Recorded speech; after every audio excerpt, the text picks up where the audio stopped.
It started like every romantic story does, two people meeting by chance, sparks flying, and promises of forever.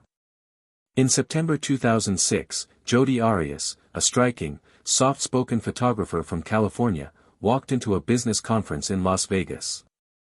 There she met Travis Alexander, a handsome, ambitious salesman and devout Mormon from Arizona. He was charismatic, driven, and full of life, the kind of man who filled every room with energy.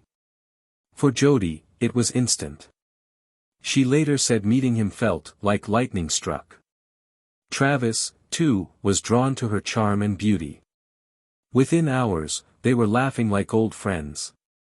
By the end of the night, they were inseparable, talking about dreams, faith, and success. Back home, their connection deepened quickly. Travis introduced Jodi to the teachings of the Mormon faith, and within months, she converted, not for herself, but for him. She wanted to belong to his world, to his vision of perfection. She started mirroring his habits, his beliefs, even his ambitions. To outsiders, they looked like the perfect couple, young, beautiful, and in love. Friends saw the photos, matching smiles, church events, romantic trips to the Grand Canyon. But behind those smiles, something darker was already growing. Jodi's affection began to blur into control. She checked his phone, followed his social media, and showed up at his home uninvited. When Travis didn't answer her calls, she'd leave dozens of voicemails. His friends started to worry, calling her behavior possessive and strange. Travis tried to pull away, gently at first, then firmly. He told friends he still cared about her but didn't see a future. For Jodi, that wasn't love ending, it was betrayal. In her mind, they were soulmates. In reality, they were already on a collision course. What began as a love story in the bright lights of Las Vegas was slowly turning into a storm, a beautiful romance destined to end in blood. Movie Camera. If you're drawn to stories where love twists into something deadly, make sure to subscribe to She Kills, where every crime tells the story of a woman who crossed the line between passion and destruction. When Travis finally ended things, it wasn't dramatic, just quiet exhaustion. He told friends he couldn't keep up with Jodi anymore. "She's too intense," he said. "Too much." For Jodi, those words weren't just rejection, they were betrayal. She smiled in public, but behind closed doors, the heartbreak twisted into obsession. She couldn't stop thinking about him, where he was, who he was with, what he was saying about her. That love she once called pure began to turn dark. Before long, Travis's friends started noticing strange things: his tires slashed, his passwords changed, his private emails mysteriously read. And late at night, shadows moving near his windows. Jodi was still there, even when she wasn't supposed to be. In her diary, she wrote about destiny, fate, and eternal love. "We're meant to be together forever," one line read, a promise that sounded more like a warning. Travis tried to move on. He began dating other women, taking trips, laughing again. But every time a new relationship started, Jodi appeared, uninvited. Sometimes she'd show up at his house, pretending to be just a friend. Other times, she'd call, just to remind him she was still around. Their connection turned toxic, a dangerous mix of passion, jealousy, and control. The boundaries between love and hate blurred until even Travis couldn't tell the difference anymore. In phone recordings later recovered by investigators, their conversations revealed something chilling. Beneath the laughter and the whispers was manipulation, obsession wrapped in desire. Jodi's voice was calm, almost rehearsed, as if she believed the more she said, "I love you," the less real the breakup would be. Travis confided in his friends, calling her a sociopath. He said, "She scares me sometimes. I don't know what she's capable of." But even with those warnings, he didn't see the storm coming. By early June 2008, Jodi's heartbreak had hardened into rage. Seeing Travis with someone new wasn't just painful, it was unbearable. In her mind, there was only one way to end the story. And that's when she planned her final visit. For more real-life true crime stories, subscribe to She Kills. When detectives brought Jodi Arias into the interrogation room, she appeared calm and composed, almost too calm for someone connected to a brutal murder. She smiled politely, thanked them for their time, and asked if Travis's killer had been caught yet. Her tone was gentle, her voice steady, her demeanor almost rehearsed. At first, she denied everything. She claimed she hadn't seen Travis in weeks, that their breakup had been mutual, and that she had no idea who could have hurt him. Travis was such a good man, she said softly, blinking away fake tears. He didn't deserve that. But the detectives already knew she was lying. They had her phone records, showing she was in Arizona the night Travis died. They had her bloody palm print found on his hallway wall, mixed with his blood. And most damning of all, they had the memory card recovered from Travis's damaged camera. It contained dozens of photos, time-stamped, showing Jodi and Travis together that very night. The early photos showed them laughing, posing playfully, even intimate. But the final few images captured something else entirely, Travis sitting in the shower, his expression fearful, moments before he was attacked. The last photo was a blurred image of the bathroom floor, and a bleeding hand. When detectives showed her the photos, Jodi froze.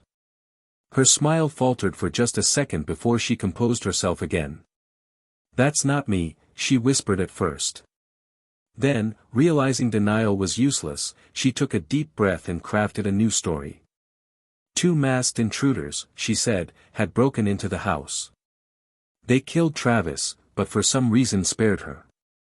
She claimed she ran away in fear and never told anyone because she was traumatized. Detectives didn't buy it, her story was too neat, too cinematic. Days later, she changed it again. Now she said Travis had attacked her, and she'd killed him in self-defense. He was angry, she insisted. He lunged at me. I had no choice. But the crime scene told another story, one of rage, not fear. 27 stab wounds, a slit throat, and a gunshot to the head didn't fit the picture of panic. Still, Jodi held firm. In media interviews from jail, she smiled for the cameras and said confidently, "No jury will convict me, because I'm innocent." The world was divided, some saw a manipulative killer, others saw a broken woman driven by obsession. But one thing was clear, Jodi Arias had mastered the art of deceit. Movie Camera. If you found this story chilling, subscribe to She Kills for more true crime stories where love turns deadly. By 2013, the Jodi Arias case had become a national obsession. The courtroom in Phoenix, Arizona, was overflowing, reporters, spectators, and cameras packed every seat. It wasn't just a murder trial anymore, it was a spectacle, a show where truth and manipulation blurred together. When Jodi took the stand, the world watched. For 18 days, she spoke, about her love for Travis, about alleged abuse, about fear and self-defense. She painted herself as the victim, a woman pushed too far by a controlling lover. Her calm, almost gentle tone contrasted sharply with the brutality of the crime she described. But prosecutor Juan Martinez was relentless.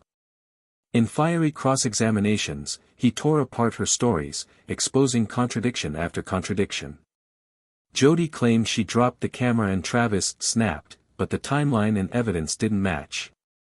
She said she fled in terror, yet she calmly cleaned the crime scene and deleted photos.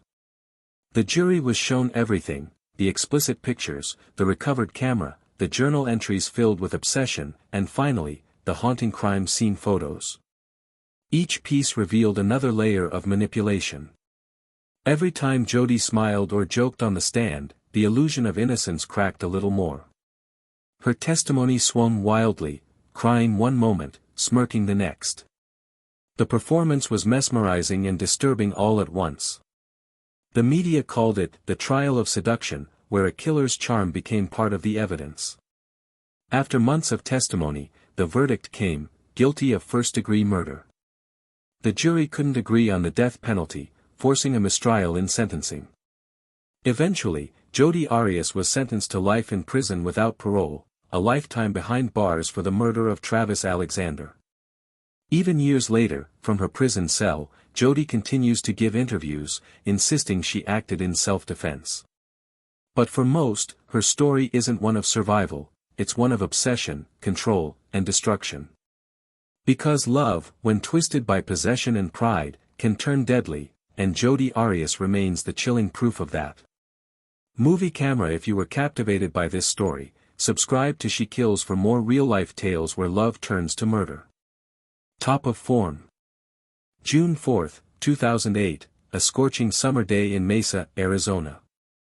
While most of the city moved through the heat in silence, one woman was driving across state lines with a plan she hadn't shared with anyone. Jodi Arias left her California home before dawn, telling friends she was going on a short trip. She smiled, packed her bags, and rented a white Ford Focus. What she didn't tell them was that her phone would soon go dark, and that she was heading straight to the home of the man who had tried to move on without her. When she arrived at Travis Alexander's house, nothing seemed out of place. Neighbors saw her car parked outside, no one thought twice. Inside, the two spent the afternoon together, talking, taking photos, and, at least for a while, falling back into the rhythm they once had. The recovered pictures would later tell the story better than words ever could. At first, they showed smiles, closeness, and moments of intimacy. Then, suddenly, the tone changed. The final photographs captured Travis in the shower, unaware, vulnerable, looking straight at Jodi's camera one last time. Moments later, chaos erupted. No one knows the exact trigger, maybe an argument, maybe rejection, but what followed was pure violence. Travis was attacked with shocking ferocity. He was stabbed 27 times, his throat slit from ear to ear, and finally shot in the head. The attack was overkill, not an act of fear, but of fury. When it was done, Jodi cleaned up the scene with eerie calm. She washed Travis's body, tried to wipe away the evidence, and even ran the camera through the washing machine, as if water could erase what she'd done. But fate has a way of keeping secrets alive. When police later recovered the camera from the washing machine, they found the deleted photos, including the ones showing Travis's final moments, time-stamped and undeniable. Days passed before Travis's friends, unable to reach him, went to check on him. They found his house silent, his dog restless, and his bedroom door locked. Inside the bathroom, they found the scene that would haunt them forever, Travis Alexander's lifeless body slumped in the shower, surrounded by blood and silence. Detectives who arrived that night were stunned. The brutality, the rage, the sheer number of wounds, this wasn't self-defense. This was personal. If this story grips you, subscribe to She Kills for more real-life true crime that chills the soul.